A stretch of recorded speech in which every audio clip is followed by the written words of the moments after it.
What is up, everybody? Welcome back to another episode of the Millie Maker Roundtable, talking Week 13 NFL main slate. We're talking here on Saturday night. Thank you for those joining us live. And we're talking all things Millie Maker, both DraftKings, FanDuel, and everything in between. Joined today by the usual suspects, SNYDER and Locks on DraftCheat, of course. Let's go to SNYDER first. How you doing on this Saturday night, SNYDER?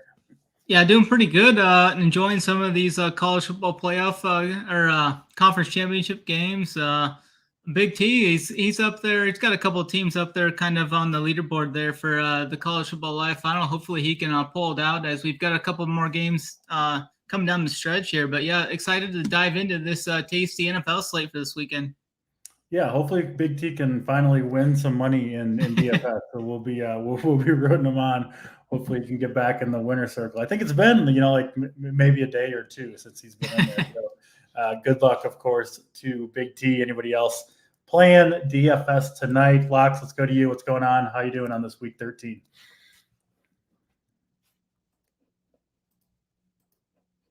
Locks, you're starting off muted, man. Not a great start. Oh, man.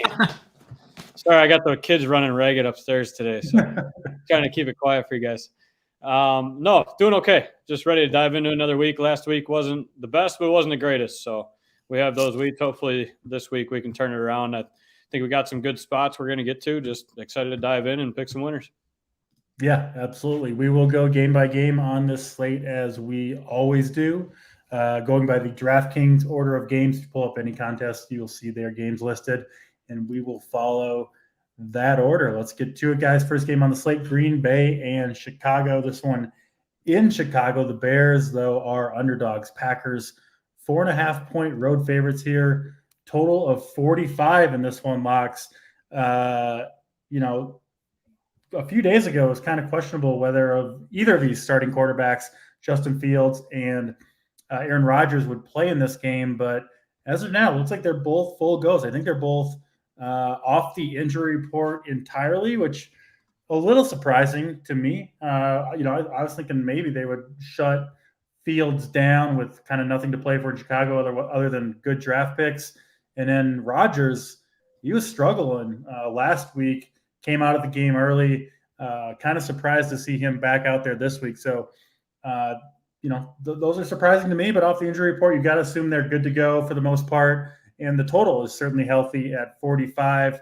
Other news and notes, injury stuff from this game. Chicago still obviously without Khalil Herbert on the IR. Should be mostly David Montgomery in the running game. Really, really good matchup for him. He's interesting. And really both these defenses have struggled. Bears arguably been the worst defense over the last month or two after making some trades at the trade deadline. So a pretty good spot for this Packers offense as well. Overall, I think a pretty interesting game to kick us off. Let's start with you, Locks. What do you see here? Yeah, I'm with you. I definitely thought these two quarterbacks were both going to be out. I thought we were going to see Jordan Love versus a third-string QB in just a terrible game. But now, yeah, we could see some points. Two terrible defenses with two quarterbacks that can get it done. Obviously, Rodgers not so much this year, but definitely Fields. So I'll be going right back to Fields if he's in and healthy enough to play.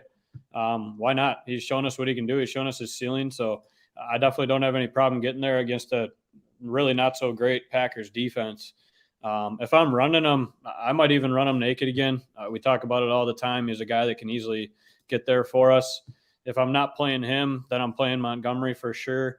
So, I mean, I'm max one of those guys if I'm playing in tournaments. Yeah. Obviously, you don't want to have both of them. I keep having interest in Claypool, so I'll probably have him in my pool, to be honest, at 3.8. He's just talented, and he could get there. I mean, there's no Mooney, so he's definitely a little bit more interesting for me. I will not be chasing Cole Kmet again. I don't know. Maybe I'm dumb for that, but those 2 weeks in a row, I don't see it continuing. I don't know why. So I'll be off of that. Basically on this side, Fields, Montgomery, Claypool for me. A sprinkle, maybe a light sprinkle Kmet. I can't fully fade the guy, I don't think, with the way he's played. And then on the other side, really just Aaron Jones, A.J. Dillon, and Christian Watson for me. I don't have any interest really anywhere else other than those three guys. Yeah, I've got a lot of interest in this game, SNYDER. The field stuff is interesting. We did see at the end of his last game that he played. Obviously, he missed a week. I mean, he looked banged up. His hamstring and obviously the shoulder injury, he looked kind of hesitant to run. You could potentially see, Chicago kind of dial back I think the designed runs for him could potentially be dialed back. Obviously, once you call pass play and the play starts, if he feels okay, he's just going to kind of do his thing. That's kind of how he plays anyway. But I'm a little bit worried about that for Fields. But still, the upside is so high that if you're playing a lot of teams, we're talking million maker here. I think you got to have exposure to Fields. If not him, I do really like David Montgomery mentioned Packers in a lot of metrics. The best possible matchup for a running back, really, really bad against the run. Now, that could also apply to Fields here, of course, given his volume of running. And then, I don't know. I think you're not on it, Snyder. We talked a little pre-show, but I do like Aaron Rodgers a little bit. He's finally got his full complement of receivers healthy. He really hasn't had it much all year long, but Watson, obviously back healthy. Lazard is there. He's got Randall Cobb, his buddy Randall Cobb. Even Romeo Doubs might play in this game. And he owns the Bears and seems to want to play well against them. So I don't know. I haven't been on the Rodgers train this year, but I might jump back on for one taste of it. Didn't go well when I tried it with Russell Wilson, but maybe we'll try a little bit with Aaron Rodgers. What do you see here, Snyder?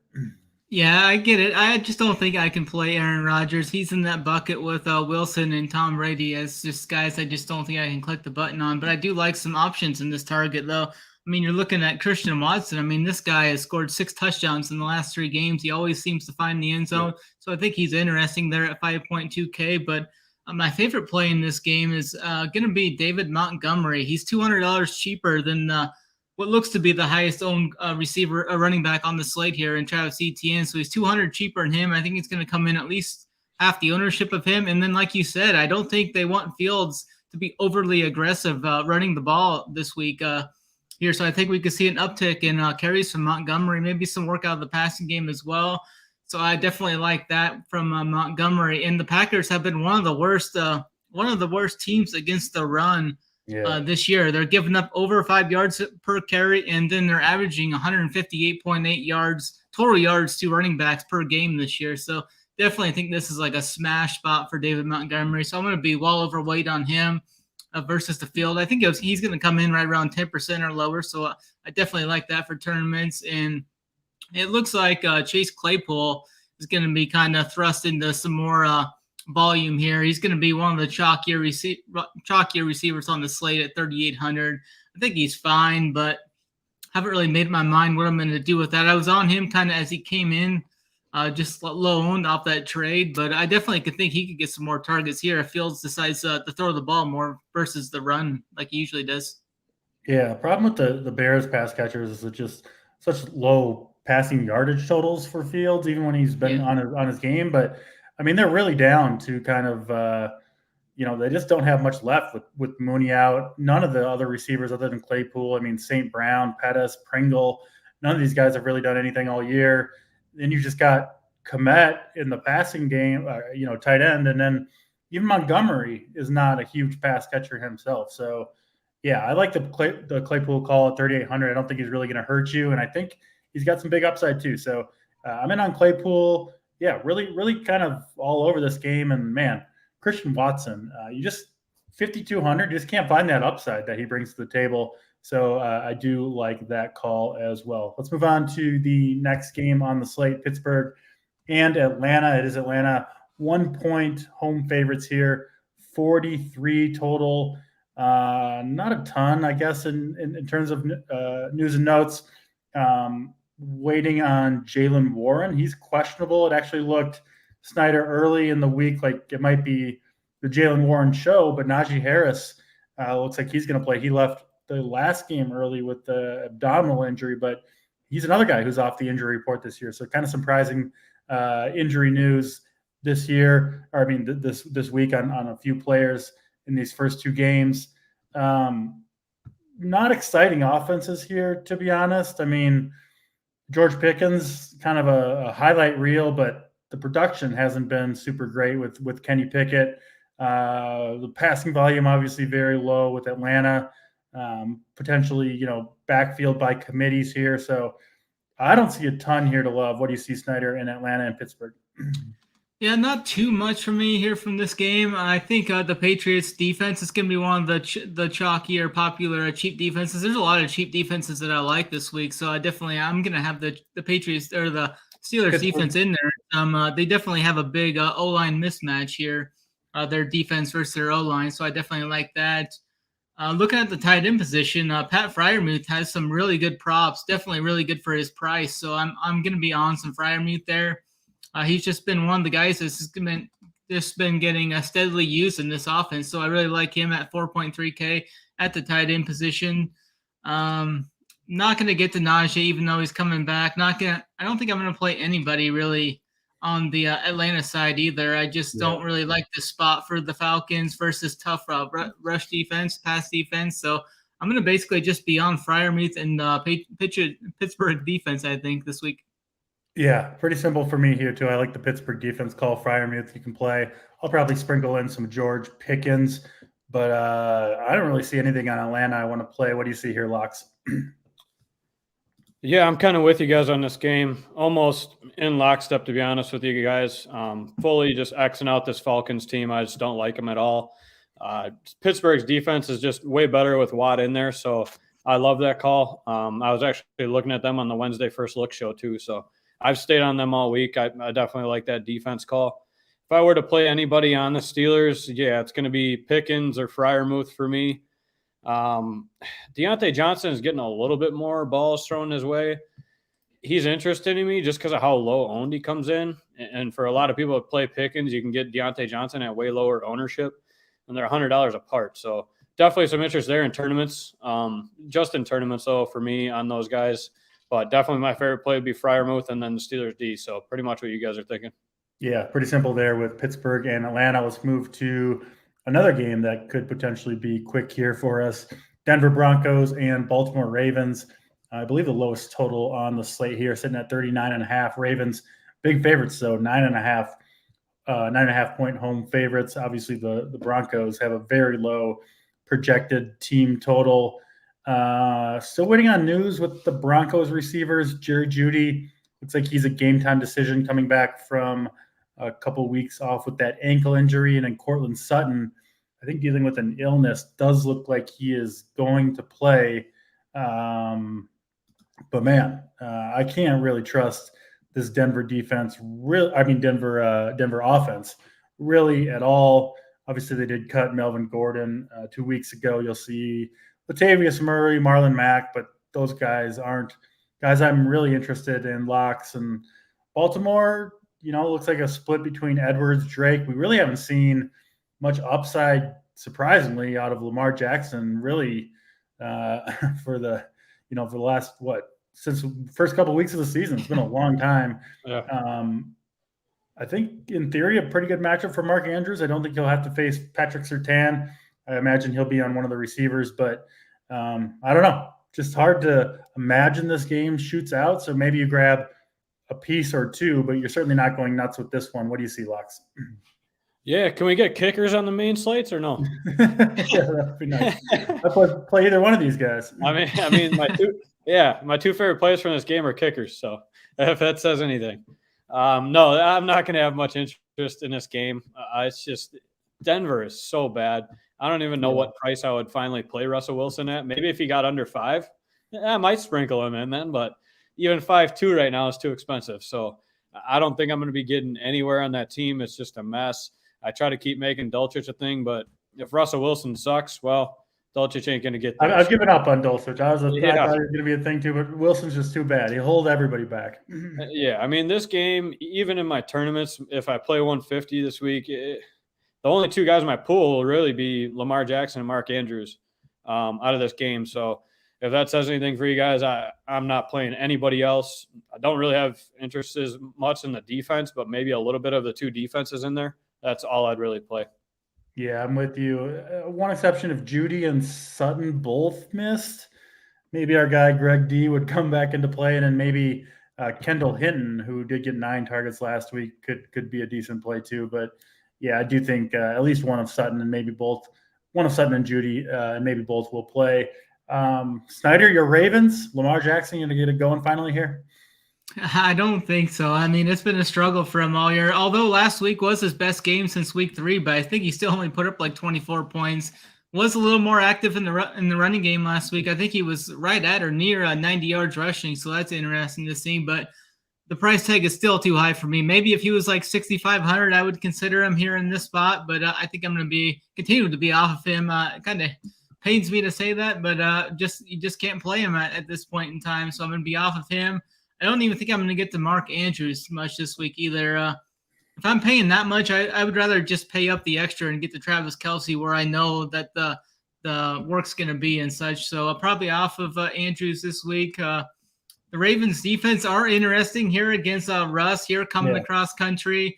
They played really good the last 2 weeks until last week.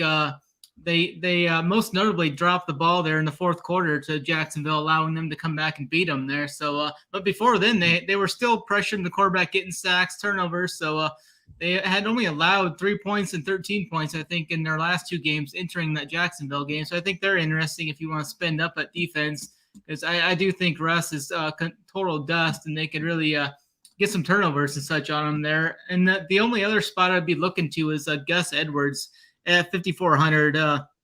He had 16 of the 19 carries last week. The Ravens do get up big. They're double-digit favorites here. I think Edwards could see about 20 carries maybe as his upside here at pretty low own. I think this is a decent spot. You want to attack Denver on the ground too. They have a really good pass defense, so I would be looking to target Edwards, and maybe the Ravens defense is a little correlation there. Yeah, I like the Ravens defense call quite a bit. Over the last 6 games, averaging 4 sacks per game in those 4 games. And then their rush defense has been extremely stout over these last 4 games. Haven't given up as many as 50 yards on the ground in any of the last 4 games. If you're telling me Russell Wilson is going to be forced to throw the ball a lot, which I think he might, I do think the Ravens will put up some points here. Could be a bonanza for the Ravens defense. I know they're expensive, but could be a spot where you're willing to pay up for a defense that is facing an offense that's really struggling. And at home, I mean, yeah, everything checks out for the Baltimore defense here. So I'll get some of that action for sure. Let's get to a better game for DFS, a better game, at least expected for offense. Jacksonville and the Detroit Lions, one of the highest totals on the week. I think one of the 3 totals over 50, sitting at 51. Expected to be close as well. Detroit 1-point favorites here. And the Lions will get their stud rookie wide receiver back for the first game. Jamison Williams going to make his debut. Don't know how much he will play, Snyder, but certainly can only be a boon to that offense. And suddenly Detroit's kind of got all their guys back receiver-wise. Obviously, they traded Hawkinson, but now they've got St. Brown, Williams, Josh Reynolds, and Chark are back healthy. They've got Khalil Raymond, who kind of filled in for those guys, but he's established himself a little bit. So you do have options here for Jared Goff to throw the ball. Obviously, Swift and Jamal Williams contributing as well. And then Jacksonville coming off that big come-from-behind victory over your Ravens. Trevor Lawrence has looked better these last couple weeks and certainly has a great matchup heading into Detroit. Zay Jones has kind of quiet. I guess last week wasn't quiet, but he has ascended into having a pretty good season. 30 DraftKings points, 145 yards through the air in the last game. He's questionable to play, but I do think he'll be most likely in there for this game. Obviously, you've got Christian Kirk having a good year as well. And then the news that we're waiting for, Travis Etienne, still listed as questionable. He left last game, I think, pretty early on. The word was he was cleared to play, and they just didn't bring him back, which seems a little strange. But I think he will go in this one, and he's 6,400 in a great matchup too. So, yeah, a lot of pieces to talk about here. Snyder, talk to me, Jacksonville and Detroit. Yeah, definitely. I put a tweet out on Tuesday once I first kind of dove into this. I said Trevor Lawrence doubles wins all the money this week. And I'm going to stay right on that. I like the price tag there under 6K. This game is definitely elevated over the last couple of weeks. I definitely liked what I saw in the fourth quarter. I didn't really like it, but I liked it from a fantasy standpoint against what he did to the Ravens defense there in the fourth quarter. I think there's a lot of pass catching options here against two bad pass defenses here. We've got like Christian Kirk, Zay Jones, and then Marvin Jones from the Jacksonville side that I feel comfortable pairing two of those up with Trevor Lawrence there. And then running it back is as easy as ever. You just plug in St. Brown there at 7.1K, easy run back. If you want to, I won't even get over the DJ Chark. If you want to completely stack this game up, you can just completely stack it up with Chark in there. He saw more snaps last week, 52 of 71 snaps last week, caught a touchdown last week. So I think he's got some big upside for under 4K. So definitely like all the pass catching options in this game. Then you look at the tight ends. I guess you could run in Evan Ingram if you wanted for 3K. I haven't really played him much.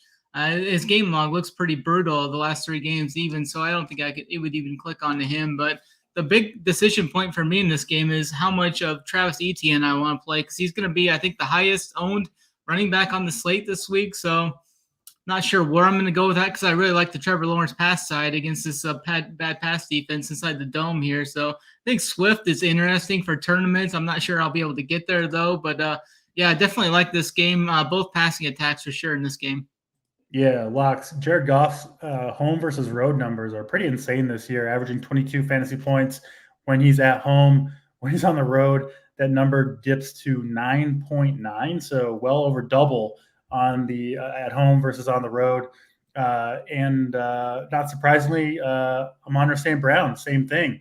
Home games, 23.4 fantasy points per game. Away, 12.1. I think he got injured early on in one of those away games, but still, the difference has been stark for Detroit. And it's not surprising seeing Jared Goff play that he'd be much better at home and the conditions are good in a dome, all that stuff. So, yeah, I mean, I think potential shootout here. Jared Goff, I'm not a fan of playing kind of the quarterbacks that have seemingly capped upside when they can't run the ball, but 5,300 in this matchup. Certainly willing to go there, willing to go to both quarterbacks, both passing games. All 3 running backs I think are at least interesting. Really, really good spot here between Detroit and Jacksonville. Yeah, definitely a great spot. These are 2 quarterbacks where they're both under 6K. I'll definitely have them in my pool just because this game absolutely could shoot out. I mean, it really could go over the 51.5 total that I see. Oh, yeah. So, I mean, there's so many pieces of this game. It's just which way you want to choose it. To be honest with you, with Jameson Williams in the mix, it takes me off of every receiver other than Amon-Ra. I know we don't have no idea where the snap's going to go between Chark, Raymond, Reynolds, and it'd be interesting to see how much they push Jameson here in his first game. I mean, he was one of those kind of alphas coming out of college, like we saw Jefferson and Chase in years before. So so they brought, just real quick, they brought Chark back 2 weeks ago from a little bit of a long-term injury and barely played him. And then last week, Chark saw a ton of snaps and Reynolds got back from a back injury and he barely played. So we just don't know, right? I mean, it could go swing back to Reynolds. It could be Williams. I think the other 4 receivers other than St. Brown are all going to play like 50% of snaps or something like that. Maybe not exactly that, but it's really going to be a mix and match, I think, lock. So I'm with you. Love St. Brown, but those other 4 guys, it's just kind of easy. You want Goff, you just stack them with St. Brown and you just kind of let it ride, right? Yeah, and that's what I'm kind of getting at on that side of the ball. I mean, for me, really in my pool on the Lions side, all I'm going to have is probably Goff, Amon-Ra, and Jamal Williams. I'm going to stay off of Swift. I don't think he gets there. Williams snags all the TDs at the goal line. So it's either Williams or it's Goff and St. Brown for me on that side of the ball. Just too many, like we said, unknowns with the rest of the receiving core there. On the other side, ton of interest here. I mean, you got Trevor Lawrence slinging against Detroit. You got him with Christian Kirk, Zay Jones, Evan Ingram. I'm okay with any one of those 4. My favorite player of the entire game, Travis Etienne. I mean, he's back.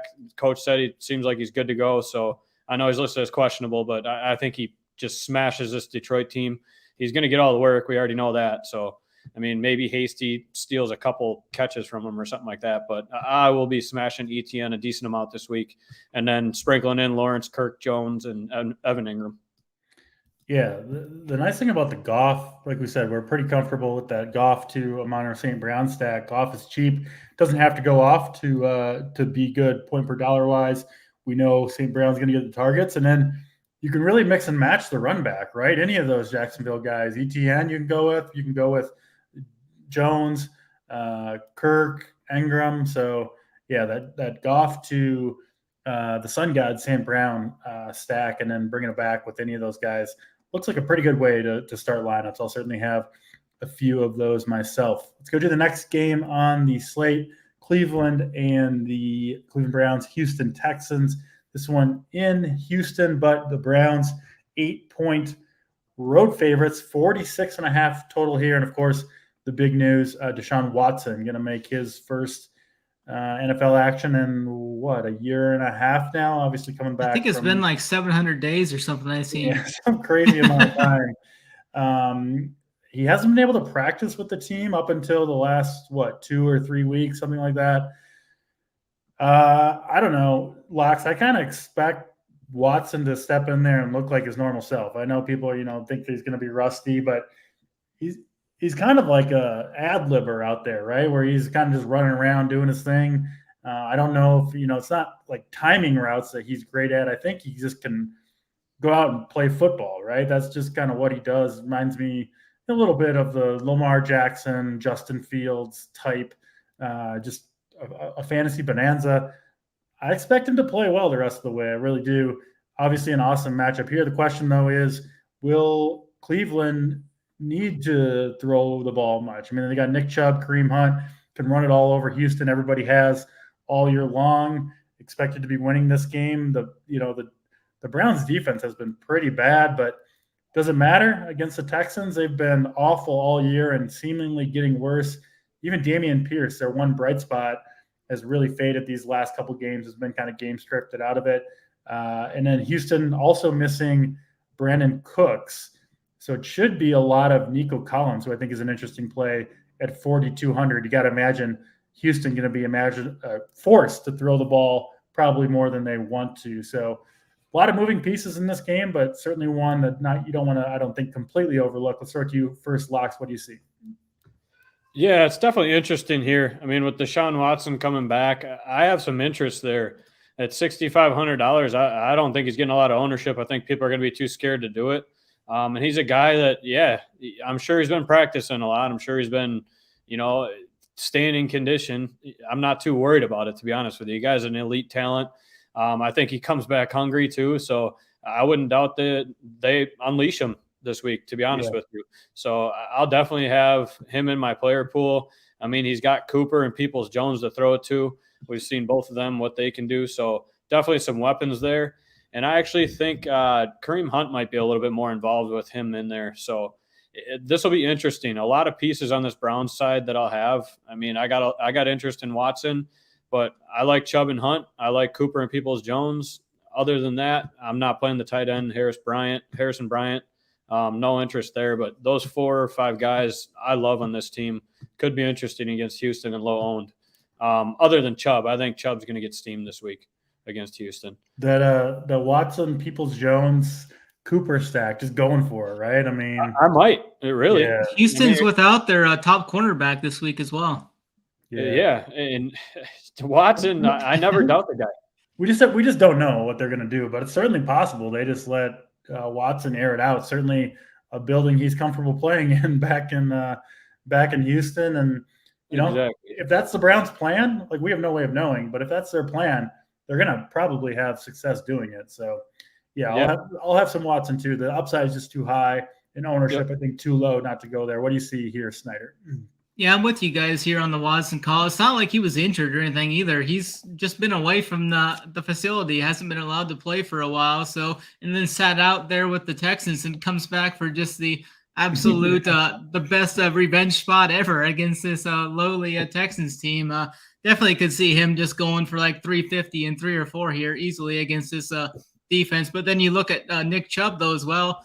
His rush attempts prop is set at 18.5 with a juice to the over. So I think he's definitely going to see 18 to 20 touches here in the absolute nut spot for running backs as well. So if I play Watson with some pass catchers, I won't play Chubb, and then I'll have some Chubb and some not lineups there as well. I don't think I'll mix Chubb and Watson together, but if I was going to run it back, I think I'm going to go with Chris Moore at 3,200 for Houston. He saw at least 5 targets in 3 of his last 4 games, and now they're without Cooks here. So I think that's the cheap run back. I would run back in the Watson doubles there, but I definitely like the Peoples-Jones and the Amari Cooper here. But we have seen the home and road splits with Cooper until last game, his last road game, which got moved to that dome. He actually nuked, so maybe he can nuke in another dome road game then.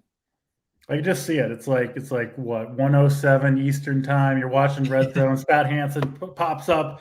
He's like 700 days off in the first touchdown of the day. 75 yards to Peoples-Jones from the Deshaun. I can just see it happen. I like Watson getting like 25 points in one half. They're definitely going to give him some shots, I think, especially against Houston. Yeah. So I'll be in on Mr. Watson. I know a lot of people will be rooting against him, but I'll be rooting for him if he's on my DFS team. That much.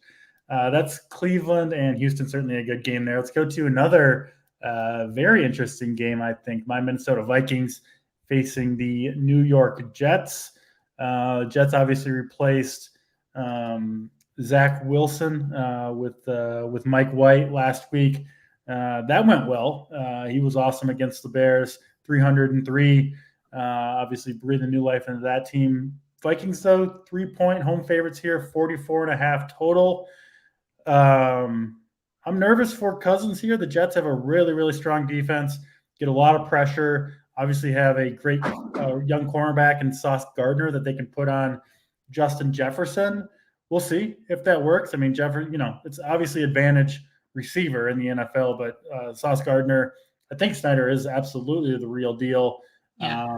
So, potentially a tough spot for Cousins here, but I kind of thought that for him against the Patriots. He played well in that game and could certainly do it here.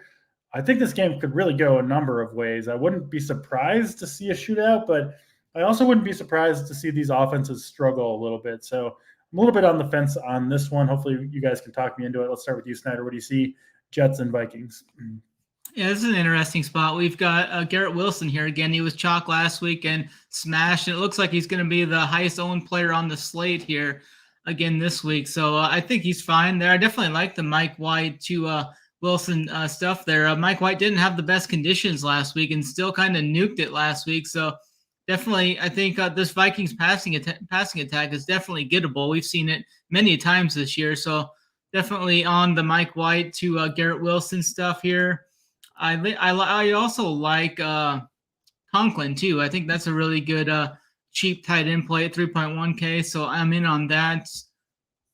Looking at the Vikings side, Sauce Gardner is the real deal. And if anybody was going to kind of shadow Jefferson and at least kind of mitigate him, I think it's Sauce Gardner. So I think I'm going to be off of Jefferson this week. That price tag is just too high for me. I'd rather go some other spots too this week. So I think it's just going to be maybe some Mike White singles here. And I don't think I'm going to run it back at all. I'm not going to play Thielen. He's old and dusty. I know he had a pretty good game recently, but I think Elijah Moore is fine for tournament. So too, they're at 3.7K. I think he's interesting.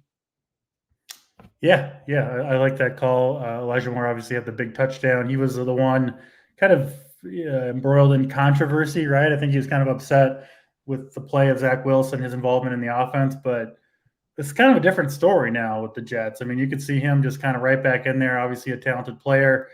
Lots interested to hear your thoughts on the Justin Jefferson matchup.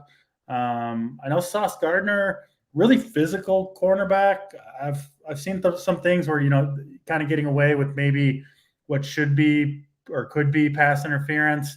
And then I did see something from Warren Sharp, really smart football bettor, that the referee crew for this game calls like the most defensive holdings, most defensive pass interference, that kind of thing. So potentially some penalties down the field. Makes me kind of like Dalvin Cook a little bit if they're going to be calling it tight, maybe get into the end, get some end zone interference and punch it in from the one. But like I said, I think this game could go a number of different ways. What do you see, Lux? Yeah, this one's interesting to me. I've been trying to figure out what I'm going to do with these guys all week just because it could be high scoring, but then again, it could be a game that goes under for sure. I mean, the Jets defense is actually pretty darn good overall. Yeah. So I actually don't have a lot of interest in the Vikings side of the ball. The only two guys I'll even have in my pool are Jefferson and then Hawkinson. I'll definitely be playing a little bit of Hawkinson. I think if Sauce is guarding Jefferson and shutting him down, I think Hawkinson can see 10-plus targets this week. And that gets me a lot of interest there, 5'2" tight end, to be honest with you. So I'd say my favorite on the Vikings side is probably Hawkinson. Going over the Jets, yeah, Mike White looked great. He could just as easily bust this week, but with how good he looked and Vikings defense, pass defense being not very good, I don't mind going right back there. He's 5'4". You can pair him with Wilson.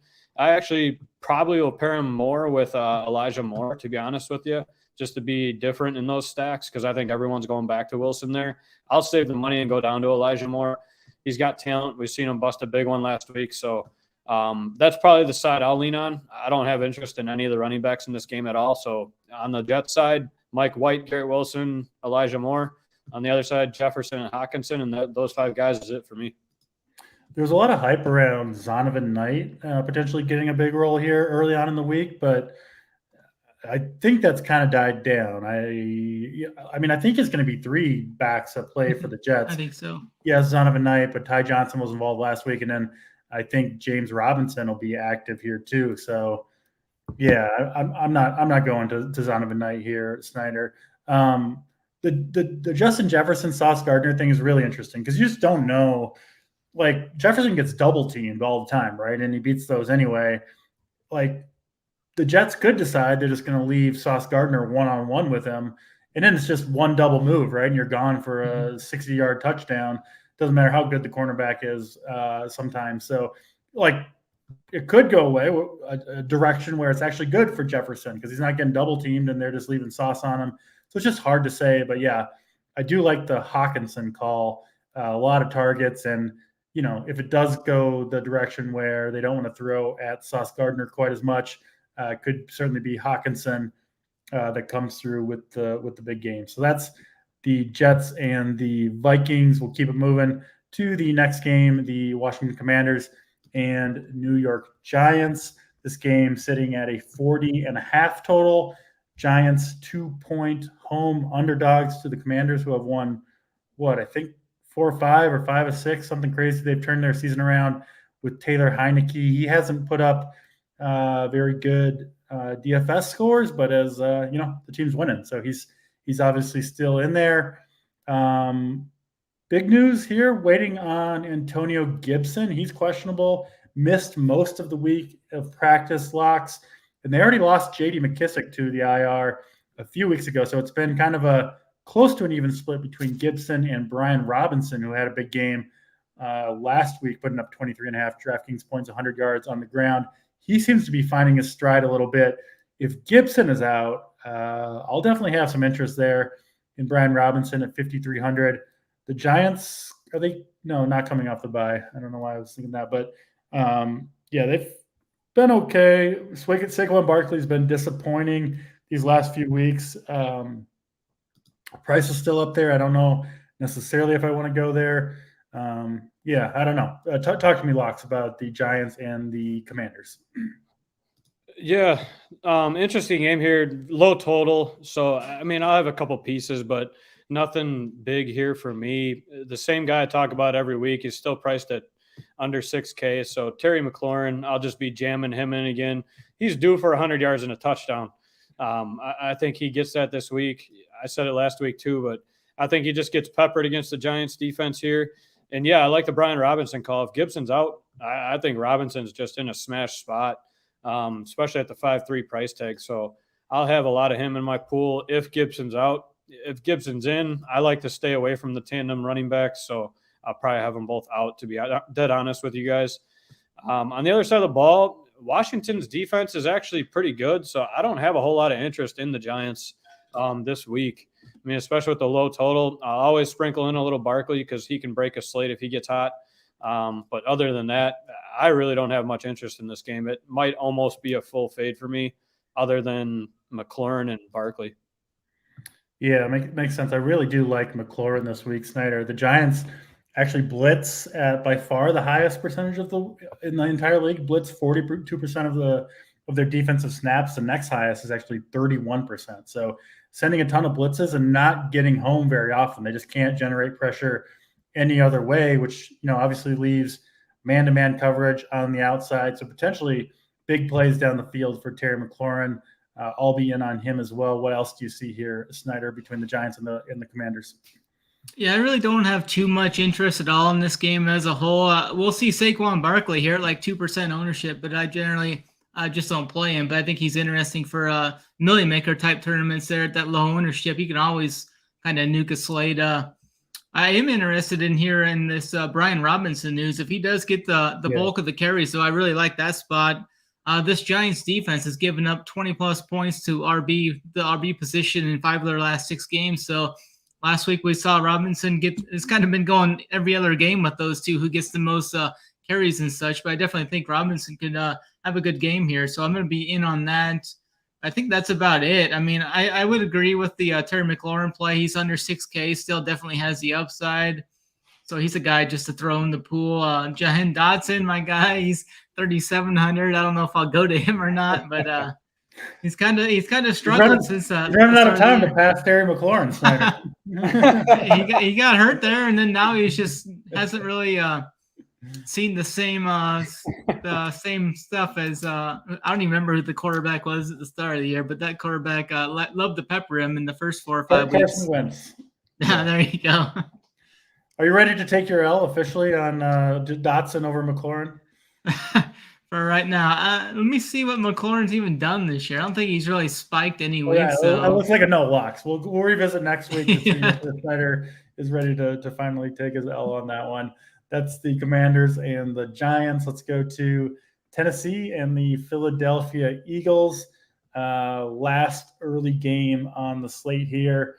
This one expected to be pretty close. Eagles 4.5-point home favorites, 44 total. We saw the Eagles on, was that Sunday night or Monday night against the Packers, just run wild. That was absolutely crazy. Hurts and Miles Sanders both, Hurts had 157 on the ground and Sanders had like 134, something crazy like that.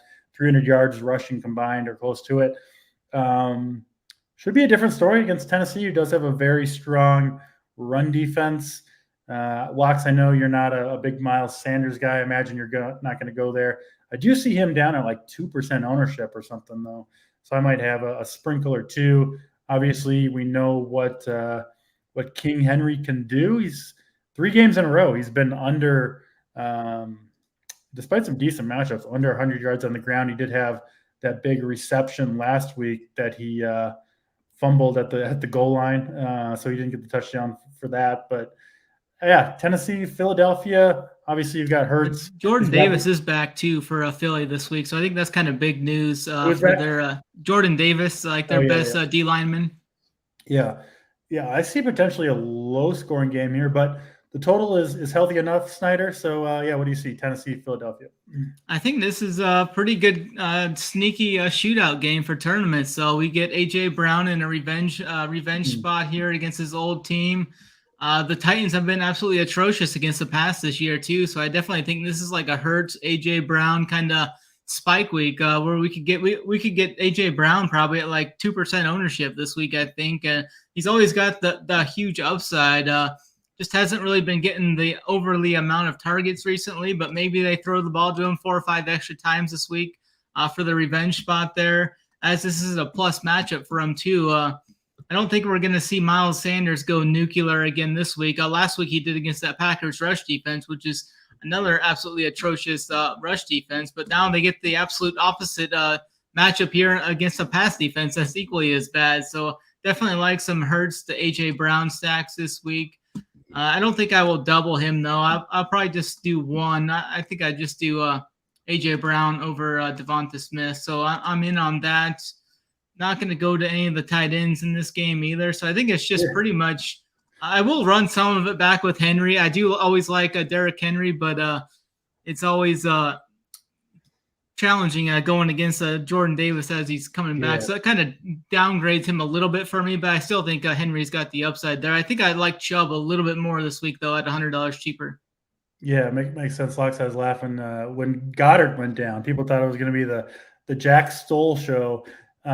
He and the other tight end, Grant Calcaterra, in 2 games They have caught a combined 2 passes for -4 yards. They are negative without Dallas Goedert, which, I mean, it's got to just make you like A.J. Brown or Devonta Smith more, right? He's basically got 2 guys that he throws the ball to. I mean, they don't even throw to the running backs all that often. Obviously, Hurts can kind of take off and do it himself, but this matchup, if it holds true to the matchup numbers, Tennessee really good against the ground game, really bad against the pass game. Eagles at home potentially could throw it all over the yard here. So kind of a potential blow-up spot for Jalen Hurts and this Philadelphia offense. Talk to me, Locks. Yeah, I like this game a decent amount. Just a few pieces, but I think the few pieces could just go absolutely nuclear in this spot. So Jordan Davis that is big news, but I still think Henry runs all over them, to be honest with you. So it doesn't really affect my thinking too much in this game. I mean, the Tennessee side's super easy for me. It's Derrick Henry, it's Traylon Burks, and move on. I mean, maybe a tiny bit of little interest in Okonkwo at tight end at 2.6. We've seen him the last few weeks. I mean, 2 and 5 targets. Last week he caught 3 balls for 35 yards. I mean, I can do worse at 2.6 at the tight end position. So definitely some sprinkle there just to open up a little bit of salary everywhere else. But on the Eagles side of the ball, yeah, I'm not a big Miles Sanders guy. I don't think there's any chance he goes back-to-back weeks like that. I actually played him at the captain in that showdown, so I knew against my Packers defense he was going to light him up somehow. So, and man, Jalen Hurts did. But it is what it is. You know the spots to pick them. You know the spots not to. So that was an easy call there. But for me in this game on the Eagles side, it's Hurts and A.J. Brown. I'm probably not going to play anybody else, to be honest with you. But I'll have quite a few Hurts and A.J. Brown stacks probably. Yeah. You don't like Devonta Smith at all, Locks? I really don't. Just other receivers in his range that I've mentioned and that we will mention too. I like A.J. Brown more in this spot. Revenge game, I always love those games too, and he's a guy that can blow up. Fair enough. That's Eagles and Titans. Pretty straightforward game there, I think, but one that could certainly provide a lot of fantasy goodness. Let's go to the afternoon games. Seattle Seahawks and the LA Rams, who are kind of running out of players at this point. Kupp is out, Stafford out, Aaron Donald joins them out this week.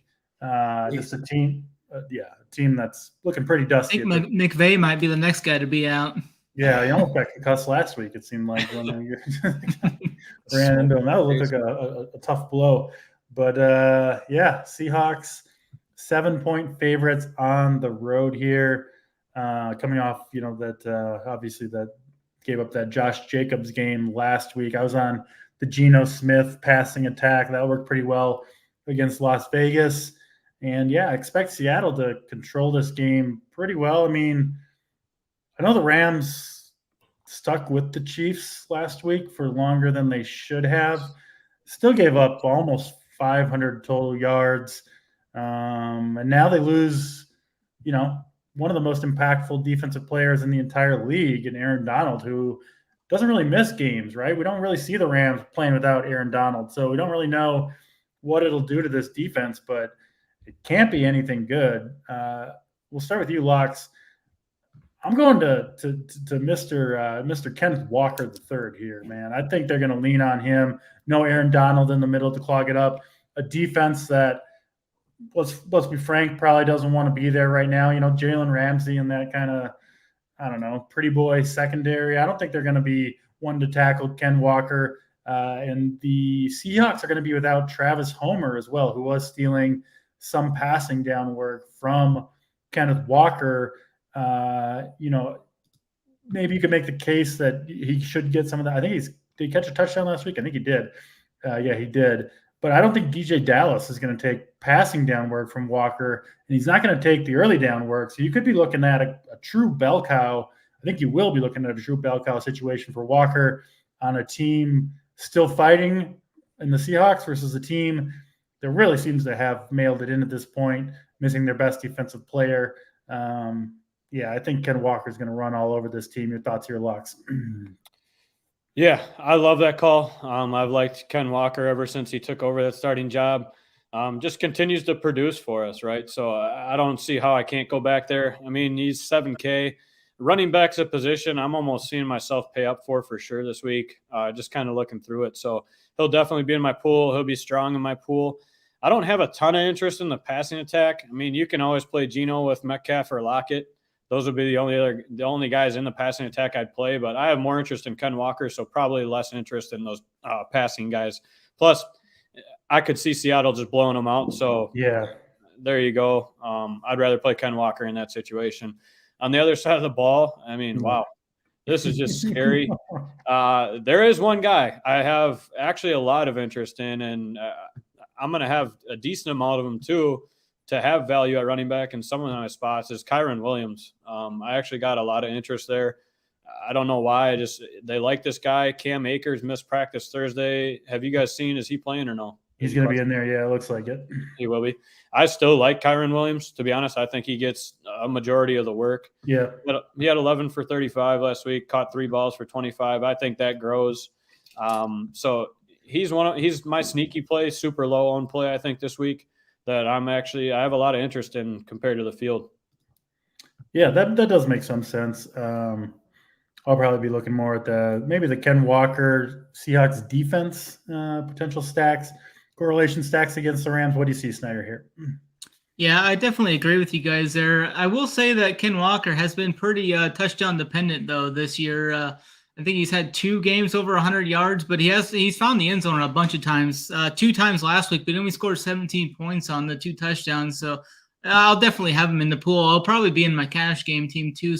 But I don't know how many of these chalk running backs I really want to play though. He might be the odd man out for me.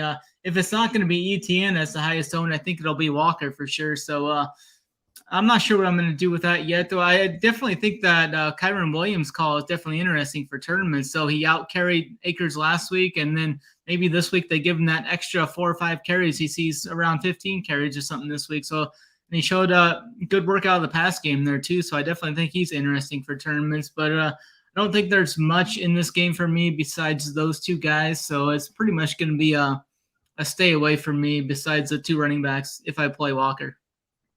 Makes sense. That's Seattle and the Rams. Let's get to these last 3 games. You could argue these are the 3 of the best 5 games on the entire 12-game slate. First one we'll talk about Miami and San Francisco. 45.5 total here. 49ers 4.5-point favorites. Obviously, we know what to think about or what Miami likes to do. It's the 2-0 Waddle Tyreek show. Pretty much each and every week. Tough matchup here, I think. So we'll talk about that. I'm a little nervous about Tua and this Miami offense performing well in this particular matchup. And in San Francisco, they did lose Eli Mitchell, which if you're looking to play Christian McCaffrey, has to be a boost there. They'll have a couple, Mason and Tyrion Davis-Price will be active, but it should be McCaffrey who kind of has a little knee scare, but he's off the injury report, says he's good to go. So maybe he kind of takes over that workhorse backfield. I guess we'll see tomorrow how that shakes out. And in Miami, you've got Wilson and Mostert, who will be back for this one, probably sharing the work. But yeah, Wilson should be the lead back locks. Obviously, the Miami coach came from San Francisco, so these offenses know each other well. Just a really fun game that I'm looking forward to watching, but I think I will end up being under the field on this one. Just nervous about, especially the Miami offense, and in San Francisco, high-priced guys, and I just don't know exactly where to go. So talk to me about Miami and San Francisco locks. Yeah, this one's interesting to me because you can see this thing going 2 completely opposite ways. At least I can. I mean, this could be just a defensive battle where we're way under that 45.5 total, or it could be a complete shootout. I mean, both teams can do either one. So I wouldn't be shocked. I'm leaning more towards the under on this one. So I'm probably going to be a little bit off of it compared to the field. I don't have a whole lot of interest here. McCaffrey, definitely interesting with Eli Mitchell out. I think he does become that bell cow workhorse. I think he has just a smash game here, possibly against the Dolphins. So he's probably my main interest on the 49ers side. If I'm just talking about my pool for the Millie, I mean, I'll have pretty much this entire 49ers offense, to be honest with you. Yeah. You can go anywhere here. I mean, Samuel's a good play. Ayuk has been actually quite a bit of a stud for his price. Continues to produce for us there. So interesting there. George Kittle at 5K. Always have some interest in George Kittle with Garoppolo at quarterback. So any of those guys on the 49ers offense. On the other side of the ball, really just a passing attack for me. Since Mostert's back, I don't have interest in Wilson or Mostert, to be honest with you. 49ers run D is good. So no interest there. If I'm going to play the Dolphins, it's going to be Tua, Tyreek, and Waddle. Pretty simple there on the Dolphins side. It's been the same 3 guys all year. So that's pretty much it for me here, but low interest compared to the field. Yeah, I think Kittle's interesting. Seeing him come around 3 to 4% ownership, SNYDER, and potential shootout spot. He's been pretty good in 3 of the last 5 games. Kind of seems like people kind of gave up on him early, right? He had a slow start to the season, and you just never know if he's going to show, or if they're going to implement him to the game plan or not. But I could see him being involved in this one, especially if this game does get, kind of shootouty in the second half. What do you see here, SNYDER, Miami and San Francisco? Yeah, I'm right there with you guys, right there with locks too. I mean, I could see this going both ways. We could possibly see like McDonald and Shanahan kind of let their third legs hang and try and outwit each other, or we could see the more defensive battle here. I think both defenses are definitely in play. Miami's cheap, only 2,500 going against Jimmy G. We've seen Jimmy G make some mistakes from time to time. I don't think they're going to want to like overly give McCaffrey like 20 plus touches either as the playoffs kind of loom. They've got a bigger picture inside of trying to make a playoff run. I think they want a healthy McCaffrey for that too. So I think he'll see like 10 to 15 touches this game like he has been. They want to use him in situations that are like the highest EV spots for them and then kind of just not give him overly a work. I think the Deebo Samuel news is interesting here. I think he's kind of leaning more towards the doubtful side of things, which will definitely open up things for like Brandon Ayuk and George Kittle. If he's out, I think George Kittle is a great option at only 5K. I mean, he's got the upside. We've seen it a couple of times this year and definitely have seen it a lot in the past. So I think this is maybe could be like a big George Kittle type game as they lean on him with Deebo out. They don't want to give CMC too much work. So definitely like that call. And then Ayuk has just been the guy that Jimmy G's kind of been leaning on in the passing game. He's found the end zone a few times here recently, 8 targets, 4 targets, 7 targets, 6, 11, and 11 in the last 5 games. So I definitely think he's interesting if Deebo's out as well. Yeah, no question. We'll watch that Deebo news. But yeah, I think Kittle becomes one of my favorite plays on the slate once you factor in position, price, ownership.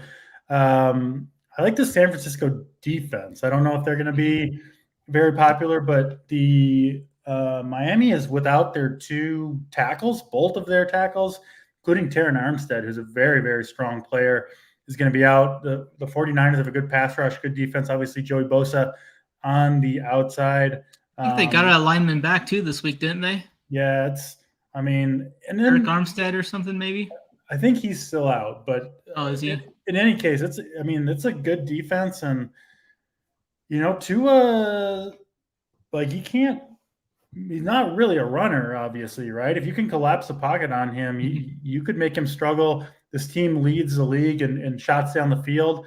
I don't know if Tua is going to have the time to get those off. And then, narrative street here, but who knows what, McDaniel is going to do better than San Francisco, right? I mean, this offense came directly from San Francisco. So they're going to have, I think, a good game plan to try to bottle up Tua. Obviously, it's not going to work entirely, but I think they've got a pretty good chance. I like the matchup, and those tackles missing for Miami, I think could slow this offense down to some degree. That's why I'm lower on Miami, and I'll have a lot of that San Francisco defense for sure. I think they could get to Tua, cause some havoc in this one. Let's get to the next game on the slate: Kansas City Chiefs and Cincinnati Bengals. Highest total on the slate here, 52.5 total. Chiefs 2-point road favorites. The Bengals will likely get back Jamar Chase from the hip injury. He's been out since week 7. So he's been out, over a month. He was tearing it up before he went on IR. it's not clear if he'll be in there for a full workload. Snyder, I kind of expect him to ease him in there a little bit, but he says he's playing entirely without pain at the moment. And, if he's out there, he's feeling good. It's against the Chiefs. I mean, you could see him. They just unleash him. It wouldn't shock me. Obviously, Higgins has produced well while he's been away. I think Mixon will be back, although he's still questionable. We saw Samaje Perine play really well with Mixon out, so that's a situation to watch. And then on the Chiefs side, they are still down Mecole Hardman and Kadarius Toney. Juju Smith-Schuster, who was kind of eased back in a little bit after the brutal concussion he took in week 10, missed week 11. I expect him to be a full go. We know what to expect from Travis Kelce each and every week, just an absolute beast. No reason to expect anything else in this game. And then the running backs for the Chiefs, it was Isaiah Pacheco, kind of as expected, was the bell cow. Didn't perform super well against the Rams, just 69 yards and 22 carries. He did score a touchdown. He's a little bit interesting, I think, at 5,700. And then obviously both quarterbacks clearly in play, Mahomes and Joe Burrow. Throw to you, Snyder. What do you see? Yeah, I think this is the game that the majority of the people are going to look to kind of stack up from a tournament standpoint, and rightfully so. I think both of these passing attacks are in really good spots here. We got a high total here. We see a rematch here from last year's playoffs. Joey B got the best Mahomes last year. He's coming in under 7K. I think that's a really good price tag for him. Easy to stack him up. Go with Higgins. You can go Chase now. Chase is under 8K. I think he's going to be back in full go here. Tyler Boyd's interesting at 5,300. I think you can throw him in your stacks too. And running it back with KC is pretty easy as well. You got the best tight end in the game, Travis Kelce, right there, who is basically a shoe-in for right around 20 points every game. So he's a guy I'll definitely be looking at. And then I'm going to go right back to my guy Sky Moore in some tournament teams. 2 straight games with 5+ catches. So I definitely like him. I really like if I'm not going to stack this up, I really like going like a Sky Moore with a Hayden Hurst, kind of like a secondary correlation to get a piece of this game. And it's really cheap. You can get both of those guys. It's going to be 6,600. So that's really cheap. You can throw those two in and stack up another game and just make sure you get some exposure to this. So I kind of like doing that. Justin Watson's right there too. He's been a little more involved. Juju Smith-Schuster should see more volume this week as he came back last week. Wasn't fully incorporated. I expect him to be much more incorporated this week. Only had 3 catches last week. So, yeah, I mean, there's just a ton of ways you can stack this up. And I'll be trying to get as much exposure to this as I can, as I think this is, as well as the next game too. I mean, there's 3 or 4 really good games this week. So I'm really excited to play the slate. For sure. Yeah, Lux, the tough thing with Mahomes, obviously you expect a giant game here. It's just so expensive, right? 8,300 that you need. Listen, I'll have plenty of Mahomes myself, as I almost always do. But at that price point, you not only need him to go crazy, right? You pretty much need him to be the highest scoring quarterback on the slate. But you also need the cheap quarterbacks. If one of them goes crazy, right? If one of them puts up 30+ fantasy points, it's tough to make it up, even if Mahomes puts up 35. So that's the only problem with the expensive quarterback is he's not only got to go off himself, but if a cheaper quarterback crushes too, you're kind of behind the 8 ball right off the get-go. So that's the problem with Mahomes, but you will get him, I think, between 5 and 10% ownership, which will take a bite of the apple. The nice thing about the Chiefs, I think, is you can just play Travis Kelce, right? You don't really have to worry that much about anybody else. Just play the dude that can smash the slate at tight end. It's kind of the opposite of Mahomes. He can absolutely nuke everybody at tight end. Much easier to do at that position than it is a quarterback. So it's crazy to me how low owned Travis Kelce is each and every week. I'm seeing him projected 10 to 15% ownership, something like that. I mean, he's on the Millie Maker a hell of a lot more than 10 to 15% of the time on this slate. I'll just say that right away. So yeah, I'll have a ton of Travis Kelce as much as I can fit. Bengals side's a little tough, I think, with Chase coming back, not knowing what his role is going to be. We've seen Higgins' price rise, and then we don't know exactly the running back situation with the Bengals. A great game, certainly, Locks, but I think a little bit tough to stack up with all the expensive pieces and kind of unclear outside of Kelsey who exactly is going to do the damage. Yeah, to be honest, just for my guy Jeff off and in the chat here, I had to throw that one in there for him. He's calling you out on your "to be honest." Yeah. He said he's taking a shot every time I say every time I'm honest with you guys. So I told him I'm glad he's still here. I might be in the hospital if I was taking a shot every time. That's what I told him. I said, man, you've been taking a shot the whole show. No. Everybody has their little tick. I guess I never realized I said it that much. So now I'm going to be self-conscious about it. Thanks, buddy. Yeah. No, this game, I have a lot of interest. I just don't know which way I want to go or if I really want to wait for this game like everybody else. There's other spots you can get plenty of points from. So I'll probably sprinkle in these guys. You can always play Mahomes. You're right. It's tough. When you get a 6'5" or 7K quarterback that goes for 30, yeah, 8-3 for Mahomes and getting you 30, 35 doesn't really help you a whole bunch. So if you're going to get him at low ownership, definitely have some interest there. The only guy I ever want to pair him with is Kelsey. I just think all the wide receivers on that team. The other guy I like is Sky Moore, who's getting some more time. The reason I like him partly is he's super cheap, right? He doesn't have to go crazy to be okay. It's but even Juju, I'm seeing him at like 2% owned. So I guess, I'll have more of them than 2%. Yeah, and we saw Juju have a couple of smash games, so he could easily do that. I think back-to-back weeks, he had 8-12 targets. So if he gets something like that, at that ownership, why not? So I have a little sprinkle of them just because I'm going to be playing Mahomes a little bit. But other than that, I do like the Sky Moore call. I love that call. Just had 3-1 with McCole Hardman out. He's got 6 targets the last 2 weeks. So definitely a good call there. If I'm going to be playing Mahomes, probably not going to be on the running backs this week for that team or the Bengals, to be honest. There's my to be honest for you. But on this other side, I love Burrow and Chase this week. We saw Chase get into a Twitter spat, I think, with one of the backs from the other team. So I think Chase is going to own him, to be honest with you. I'm going to be all over with him. So on this side, it's going to be Burrow and Chase for me. I don't really have much interest in anything else. I'm just going to be jamming Chase and Burrow. Yeah, makes sense. I think, pretty. Again, it should be a shootout, but I think where the damage comes from. If you think Chase is going to be a full go, I love that call. Maybe that Burrow, Chase, Kelsey stack. It's expensive. I like it. Add in some Sky Moore and some Hurst, and it could be looking at 100 fantasy points between the three of them. Yeah. If the game really goes crazy. Let's get to the last game on the slate. Before we do, just a reminder. If you haven't yet, please hit the like button. It does help us bring you this show free of charge each and every week. And then hit the subscribe as well. Make sure you don't miss out on any of the free Run Pure Sports content here on the YouTube channel. We got, of course, the big 2-hour block coming up tomorrow morning, bright and early, starting with the Off the Chalk show, which I'll be on. I'll be joining Mr. JT Hayes and AP filling in for Tambo, who's at King of the Beach. So that'll be fun.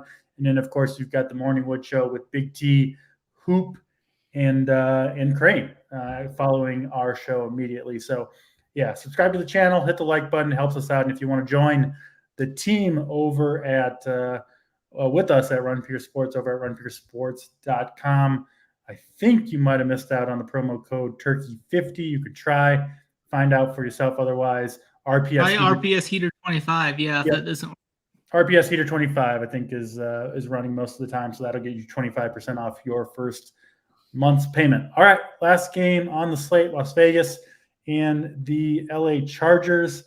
49.5 total. The Raiders are at home here, 2.5-point home favorites. Josh Jacobs coming off just an incredible game, ending with that 86-yard touchdown run. He was actually added to the injury report last Friday. I mentioned earlier, all in on the Geno passing attack in that game, which worked out, but made sense in my head. I went with Devontae Adams as the run back over the running back. That ended up being a painful way to go. Jacobs, they basically said after the game that he's not going to practice this week. It makes sense. What did he get? 39 touches, over 300 total yards. That last play of the game was nuts. Yeah, the last play of the whole slate, right? I think it shifted all the money everywhere. I didn't have any of those. It was painful. I I don't know. I don't know what to do with Josh Jacobs this week, to be honest. Probably gonna end up fading him and then hoping for the best. He's got to be tired, right, Locks? You can't do it 2 weeks in a row. We'll see. He's got a lot of big games this week, though. To be honest. Yeah, to be honest. I'll probably go back to Adams here. I think he could potentially carry the load. It's been over double-digit targets 4 games in a row. I think it'll be Derwin James on Foster Moreau, so I'll probably end up fading him. Maybe Jacobs is banged up, tired, whatever, and they go through Adams. So I do like him quite a bit if you're spending a wide receiver.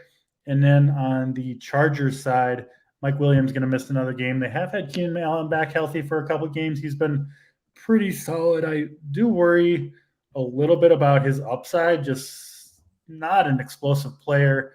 But 6,500, he should get a bunch of targets. Josh Palmer and DeAndre Carter, I think, is a little bit interesting. 10 targets last week, did get in the end zone.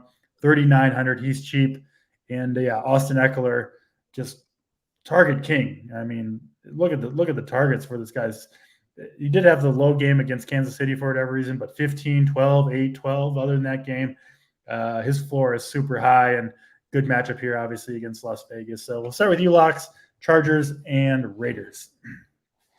Yeah, this one I think I might have a little more interest in than the Kansas City Bengals game. This could go so high scoring. I mean, there's so many pieces in this game that can just get there.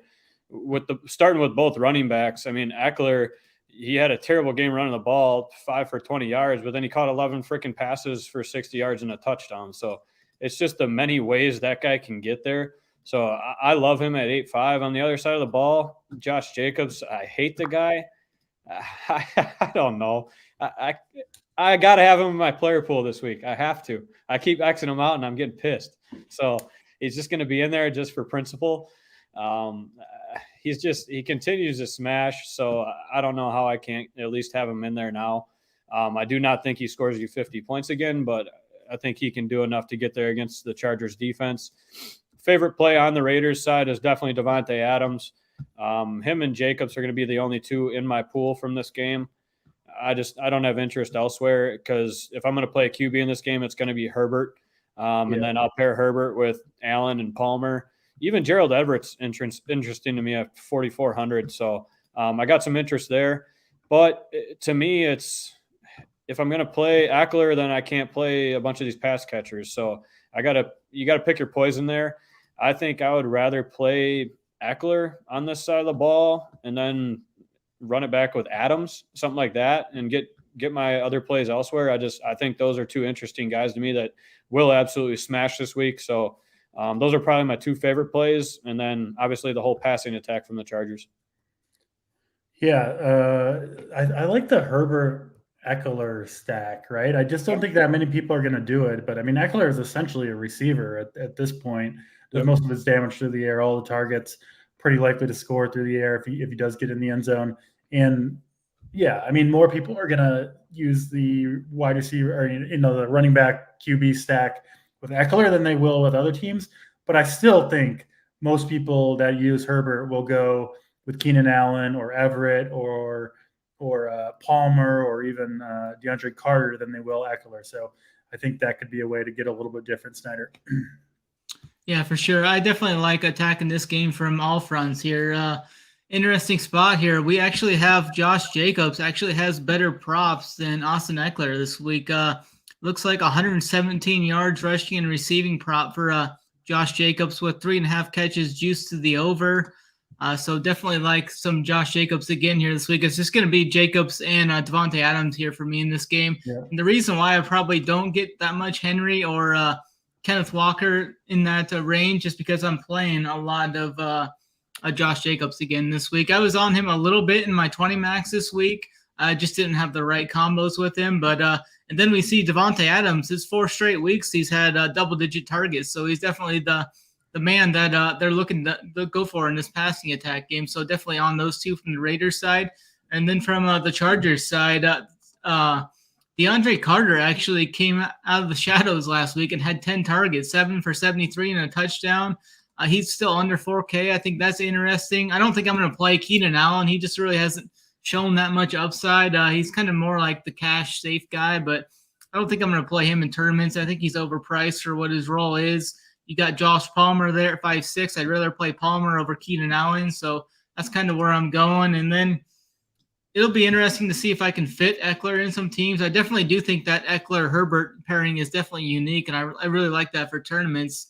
Then you can even run it back with Jacobs and Devontae if you want, but that's going to cost a lot of money. But definitely will be unique. You'd probably have to sneak in some like Sky Moore and Hayden Hurst. Maybe that is your secondary correlation to help save money there. So I think that's interesting. So, yeah, I'm definitely high on this game. I think it shoots out. I think there's more points scored in this game than the Kansas City game. I know the Kansas City game's got a 3-point higher total, but I actually like this game to score more points. Yeah, wouldn't shock me at all. Should be 3 pretty high-scoring games in that afternoon slate. It should be a really fun slate overall. 12 games. Looking forward to diving into the action. And before we get out of here, let's get the plays of the day. Snyder, we'll start with you. Your play of the day for Week 13. Yeah, I'm going to go with a lower-owned running back here. I'm going to go right back to the Bears here. I'm going to go with David Montgomery at 6.2. He draws the nut matchup against the Packers rush defense that we saw Miles Sanders hit that last week. I was with locks with Sanders and the captain for that in my core over on the site. So I'm going to go with David Montgomery as my play of the week running back. Should be at 10% or lower owned, I think. Absolutely love the Montgomery call. I'll be riding with you on that one. Locks, let's go to you. Your play of the day. Yeah, my play of the day this week is going to be a revenge spot. I'm going to go with the low-owned 7.8K A.J. Brown against the Tennessee Titans. I just think he's going to have a great game. I think he's going over 100 for a touchdown at least. I see big things for him this week. So the Goldilocks play of the day is definitely A.J. Brown. We'll absolutely love the A.J. Brown call as well.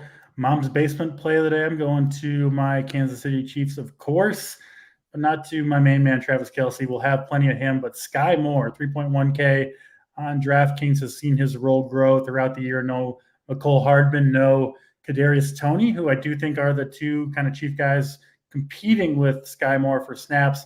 5 catches in each of the last 2, snap count on the rise.